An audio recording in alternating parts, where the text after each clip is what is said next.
राधे राधे। आप सभी का मेरे चैनल पर स्वागत है। आज सुनेंगे नाग पंचमी की व्रत कथा। कथा इस प्रकार है। प्राचीन काल में एक साहूकार था जिनके 7 पुत्र थे। सातों की शादी हो चुकी थी। सबसे छोटे पुत्र की पत्नी श्रेष्ठ चरित्र की थी, परंतु उसका कोई भाई नहीं था। एक दिन सेठ जी की सबसे बड़ी बहू ने घर को लीपने के लिए सभी बहुओं को साथ लेकर पीली मिट्टी लेने के लिए गई। सभी डलिया और खुरपी लेकर खोदने लगी। तभी वहाँ एक सांप निकला, जिसे देखकर बड़ी बहू ने उसे खुरपी से मारने की कोशिश की। यह देखकर छोटी बहू ने उसे सांप मारने से रोक लिया। यह सुनकर बड़ी बहू ने उसे नहीं मारा और सिर्फ एक ओर जाकर बैठ गया। तब छोटी बहू ने उस सांप से कहा, हम अभी लौट कर आते हैं, तुम यहाँ से कहीं मत जाना। यह कहकर वह सबके साथ मिट्टी लेकर घर चली गई और वहाँ काम काज में फंसकर सांप से किया हुआ वादा भूल गई।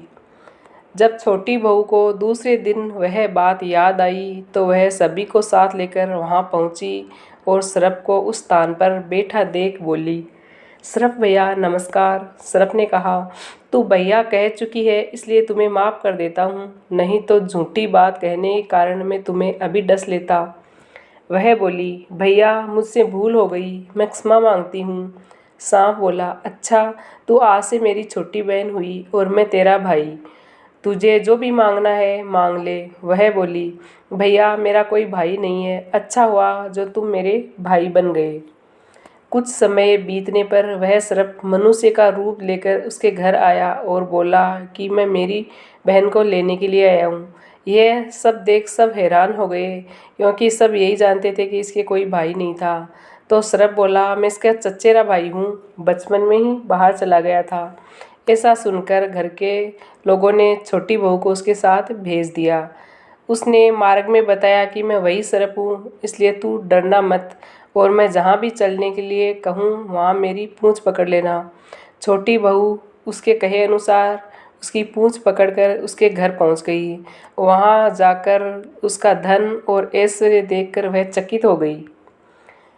एक दिन सर्प की माता ने उससे कहा, मैं एक काम से बाहर जा रही हूँ, तू अपने भाई को ठंडा दूध पिला देना। लेकिन छोटी बहू को ये बात ध्यान में नहीं रही और उसने गलती से सर्प को गर्म दूध पिला दिया, जिससे उसका मुख जल गया। यह देखकर सर्प की माता बहुत क्रोधित हुई, परंतु सर्प के समझाने पर शांत हो गई। तब सर्प ने कहा, बहन को अब उसके घर भेज देना चाहिए। तब सर्प और उसके पिता ने उसे बहुत सा सोना चांदी जवाहरात वस्त्र आभूषण आदि देकर उसे विदा किया। इतना ढेर सारा धन देकर बड़ी बहू ने ईर्ष्या से कहा, तेरा भाई तो बड़ा धनवान है, तुझे तो उससे और भी अधिक धन लाना चाहिए था। सर्प ने यह बात सुनी तो उसने उसको और भी सोने की वस्तुएं लाकर दे दी। यह देखकर बड़ी बहू ने कहा, झाड़ने के लिए झाड़ू भी सोने की ही होनी चाहिए। तब सर्प ने झाड़ू भी सोने की लाकर रख दी। सर्प ने छोटी बहू को हीरा मणियों का एक अद्भुत हार दिया था। उसकी प्रशंसा उस देश की रानी ने भी सुनी और वह राजा से बोली कि साहूकार की छोटी बहू का वह हार यहाँ आना चाहिए। राजा ने मंत्री को हुक्म दिया कि उससे वह हार लेकर शीघ्र ही यहाँ उपस्थित हो।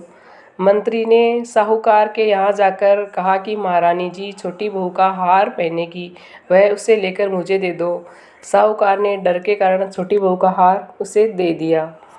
छोटी बहू को यह बात बहुत बुरी लगी। उसने अपने सर्प भाई को याद किया और आने के लिए प्रार्थना की।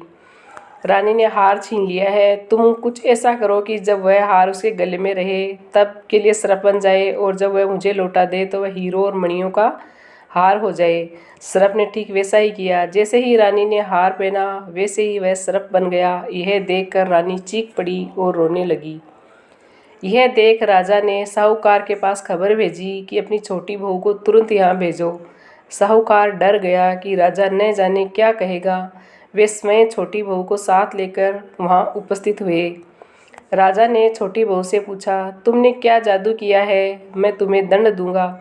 छोटी बहू बोली, राजन दृष्टा क्षमा कीजिए, यह हार ही ऐसा है कि गले में हीरो और मणियों को रहता है और दूसरे के गले में सर्प बन जाता है। यह सुनकर राजा ने वह हार उसको दे दिया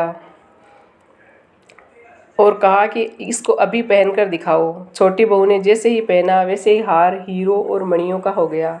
यह देखकर राजा को विश्वास हो गया और उसने प्रसन्न होकर उसे ढेर सारी मुद्राएं पुरस्कार में दी। छोटी बहू हार और सोना लेकर घर आई। उसके धन देखकर बड़ी बहू ईर्ष्या के कारण जलने लगी। उसने उसके पति को सिखाया कि छोटी बहू के पास इतना धन कहाँ से आया। यह सुनकर उसके पति ने अपनी पत्नी से पूछा कि सही बता, यह धन तुम्हें कौन देता है। तब उसने सर्प को याद किया। बहन को मुश्किल में फंसता देख उसी समय सर्प वहाँ प्रकट हुआ और कहने लगा, जो मेरी बहन के आचरण पर संदेह करेगा तो मैं उसे खा लूँगा। यह सुनकर छोटी बहू का पति बहुत प्रसन्न हुआ और उसने सर्प देवता का सत्कार किया। ऐसी मान्यता है कि उसी दिन से नाग पंचमी का त्यौहार मनाया जाने लगा और स्त्रियां सर्प को भाई मानकर उसकी पूजा करने लगी।